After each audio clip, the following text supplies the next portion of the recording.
Viver bem é você viver intensamente o máximo hoje e não se preocupar com o futuro? E todo mundo fala isso, é um conceito comum. Cara, eu vivo hoje, eu não me preocupo, eu procuro ser feliz hoje.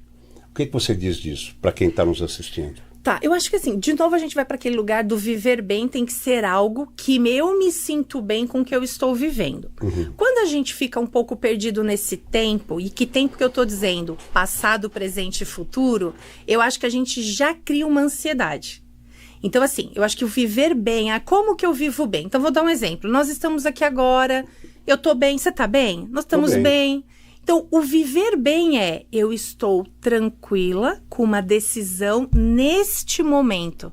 Então, vamos falar da psicologia transpessoal. A psicologia transpessoal, ela diz assim, o que eu penso, o que eu sinto das emoções, a sensação corporal e o que eu recebo de intuição.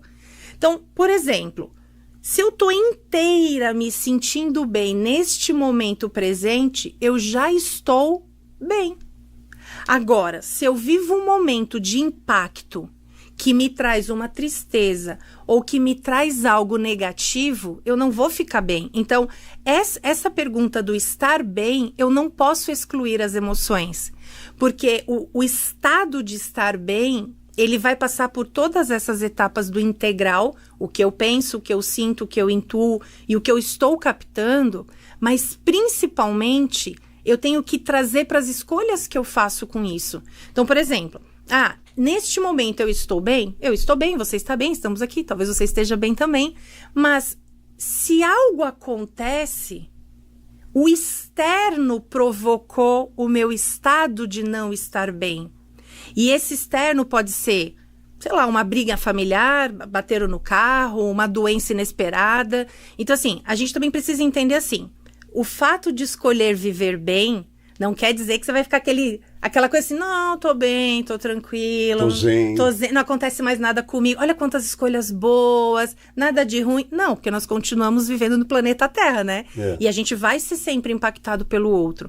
Mas eu penso muito e consigo trazer isso com clareza, que assim, o viver bem também naquilo que o outro me impacta, o que eu escolho fazer com aquilo. Então, assim, eu tô dizendo que o outro impactou em mim, ok, mas o outro impactou em você. Você tá carregando a dor dele? Você tá vivendo por ele? Você acha que você é responsável pelo que tá acontecendo? Vou dar um exemplo. Você está lá vivendo sua vida muito bem, de repente alguém da sua família, sei lá, bateu o carro, se machucou. Você vai ficar impactado? Vai. Mas não foi você que provocou e você não pode resolver. Então, existem 3 perguntas que eu sempre faço. Primeiro foi você que provocou a situação? Não. É você que pode resolver a situação? Não. Depende de algo de você para que isso se resolva? Não. Então, o que você pode fazer? Ter uma compaixão pela história do outro, mas se blindar emocionalmente e continuar na sua história.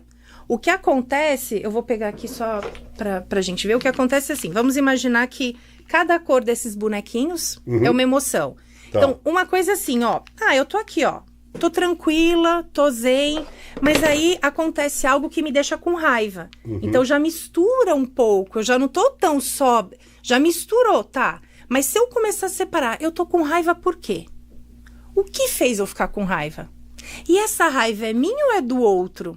Então, quando eu começo a trazer as reflexões, eu vou me distanciando. Não quer dizer que você vai ficar isento de não ter emoção, ou de não ter raiva, ou de não ficar com mal-estar. Tá. Então, aonde eu quero chegar? Vamos resumir. Então, assim, para se sentir bem, o que eu defino para mim como bem? Eu tô falando do estado emocional, eu tô falando do estado material, eu tô falando do estado relacional. Porque eu posso ficar muito bem, vamos supor, em patrimônio, eu posso estar muito bem, obrigado, mas eu não me relaciono bem com a família. Então, assim, um item da minha vida tá ok, mas o outro não. Então, assim, e aí a gente também tem que lembrar uma coisa, né? Aquela paz absoluta, sabe lá Deus, talvez, a gente acha que pode encontrar quando partir. Né? Porque as pessoas também ficam muito nesse lugar entre viver e morrer. Tem uma coisa que eu penso que é assim, as pessoas elas se relacionam e vivem a vida muito nesse lugar do eu tô vivendo para morrer ou morrendo para viver? Só que a vida não é sobre viver e morrer. É que experiências eu escolho viver e através dessas experiências, o que eu escolho para ficar bem com a minha própria vida, com o meu bem-estar. Tá muito filosófico? Não. Estou entendendo perfeitamente. Agora, assim, é importante, né, salientar que viver bem não é necessariamente viver muito, né? Isso, também. Essa relação que tem gente que fala assim, não, eu já estou velho, mas eu não vivi bem, ou estou velho, vivi bem, não sei o que. Gente, não existe essa relação, né? Viver bem a gente deve fazer com que isso seja uma constante, né? Exato. Através do equilíbrio. Agora, atenção, vou perguntar para você que está aí do outro lado, você consegue, assim, sem nenhum sonho, sem desejar nada ardentemente, sem almejar nada, você acha que dá para viver bem, mesmo sem o forte desejo por um ideal? Então, a Melissa vai responder para vocês. Fala, querida. Maravilha. Vamos lá. Então tá, viver bem são escolhas que eu faço do momento que eu acordo e o que eu vou escolher para viver e a manutenção que eu faço isso diariamente. Ok. Mas, Melissa, me conta uma coisa. O que é viver bem e me manter vivo? São coisas diferentes. Então é assim, o que me mantém vivo é a motivação, o que eu escolho, coisas que eu me conecto. Agora vamos lá. O que é esse grande sonho? Então, por exemplo, eu sonho em ter uma casa na praia. Tá. Ok. Isso é um sonho para uma pessoa? Para o outro, é ele ser milionário e ter dinheiro no banco. Para o outro, é casar. Para uma mulher, é ter um filho, né? Que às vezes a própria biologia não ajuda. Então, o que é esse grande sonho? E aí, é curioso porque, assim, eu posso trazer histórias para... Por favor, maravilha. Então, vou dar um exemplo para vocês. Eu já tive 2 experiências marcantes em atendimentos que são assim. Teve uma moça que a gente estava conversando e eu falei para ela assim, mas qual é o seu sonho? Ela começou, sem brincadeira, ela começou a ter falta de ar. Eu vou desmaiar. Mas aconteceu alguma coisa? Ela, não, peraí. Aí dei água, ela se recompôs devagarzinho. Ela pegou e falou assim, eu não posso falar essa palavra. Que palavra? Eu falei, fiquei pensando, falando tanta coisa. Essa aí que você falou. E eu falava, sonho? Ela, eu não pode. Eu falei, por quê? Aí ela falou assim, porque a vida inteira eu ouvi na minha família que sonho não é para todo mundo. E não era para mim também. Já é uma crença limitante, né? Uma crença limitante e de que, assim, para ela sonhar era a impossibilidade. E ela... Pode falar. Ou sim, não, eu ia falar, ela via o sonho como uma coisa ficção, né? Exato. Ficcional. Exato. E assim, e a crença familiar, né? Às vezes a família disse isso numa conotação, mas dependendo da idade que ela estava vivendo e que ela ouviu, ela gravou como eu não posso sonhar nada, eu não posso ter sonho, eu tenho que viver o que me mandam e às vezes priva. Não, isso é muito mais comum que você possa imaginar. E aí teve uma outra pessoa que, aí foi uma outra história também, e aí, enfim, essa é bem... E aí ela foi diferente. Ela ficou com raiva de mim quando eu perguntei qual era o sonho dela. E ela falava, que sonho, que? Ela ficava desdenhando. Eu falei, e como é que você idealiza a sua vida? Eu falei, minha vida é por objetivos, meta. Tá, só mudou o nome, ok. Aí eu falei, mas por quê? Porque sonho é coisa irreal, não existe esse negócio de sonho. Então assim, na cabeça dessa pessoa... Não tem essa coisa de sonhar. Não existe sonho. Que na cabeça era meta e objetivo. Então, eu fiz uma meta, eu tenho objetivos para chegar nessa meta e acabou. Então, assim, a resistência da palavra sonho. Mas aí, quando a gente olha a história da vida da pessoa, é uma pessoa que foi criada com uma metodologia de criação, vamos dizer assim. Olha, para viver tem que ser assim, tem que ser assim. Então, assim, também não se dava a permissão da flexibilidade. Então, são pessoas, às vezes, que a história familiar não foi flexível, né? Então, assim, é bem curioso a gente falar de sonho, porque sonho, para um pode ter um significado e para o outro pode ter outro. E aí, por exemplo, mas qual é a diferença, Melissa, de sonho, meta, objetivo? Então, o sonho é aquilo que eu desejo. Então, eu tenho um sonho de uma... Eu tô falando de casa, né? Que é uma coisa bem comum. Então, eu tenho um sonho de uma casa. Legal, então agora vamos experimentar esse sonho? Então vamos lá, essa casa ela tem que ser como? Ela tem que estar em que bairro? E aí você vai fazendo a pessoa construir a experiência do sonho. E óbvio que você vai colocar objetivo, motivo, meta, passos, né, processos para chegar nesse lugar. O objetivo lugar. Seria o porquê do sonho? Isso, exatamente. É o porquê. O motivo eu quero uma casa. Para quê? Então, esse é o motivo. Porque eu quero morar, porque eu quero ter qualidade de vida. Porque na minha, sei lá, casa na praia, por exemplo, porque quando eu envelhecer eu quero morar lá, eu quero estar lá. Então, assim, é sempre olhar para esse caminho. É sempre uma construção do 360.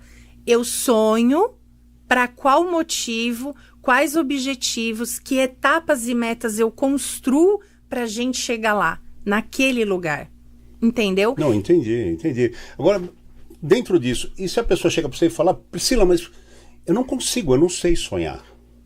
Não sei sonhar, eu não consigo pensar em algo que eu queira muito. E aí, como é que fica a questão de viver bem, se a pessoa, sem ela ter uma busca, praticamente? Se ela ter algo que possa lhe dar prazer ali na frente. Tá. Aí nós vamos agora para um outro lugar que é assim. Existem motivos para fazer as pessoas viverem. Tá.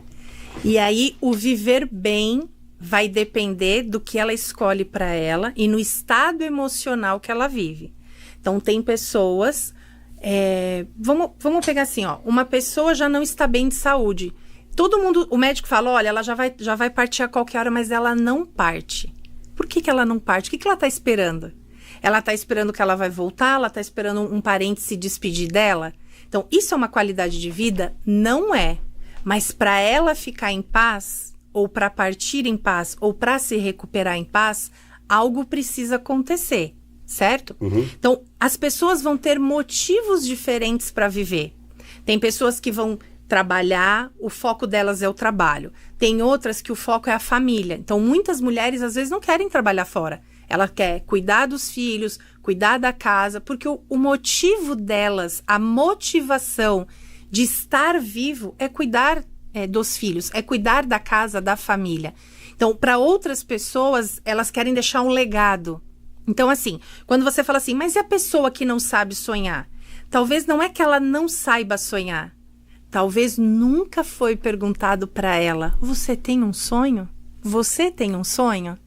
E que sonho é esse? E aí, olha lá, vamos pensar. Sonhos na infância, às vezes se perdem pelas experiências que a gente tem ou pelas coisas que a gente escuta. Não, isso não é pra gente, isso é coisa de rico, isso não vai acontecer com você, nem chega perto de você, enfim.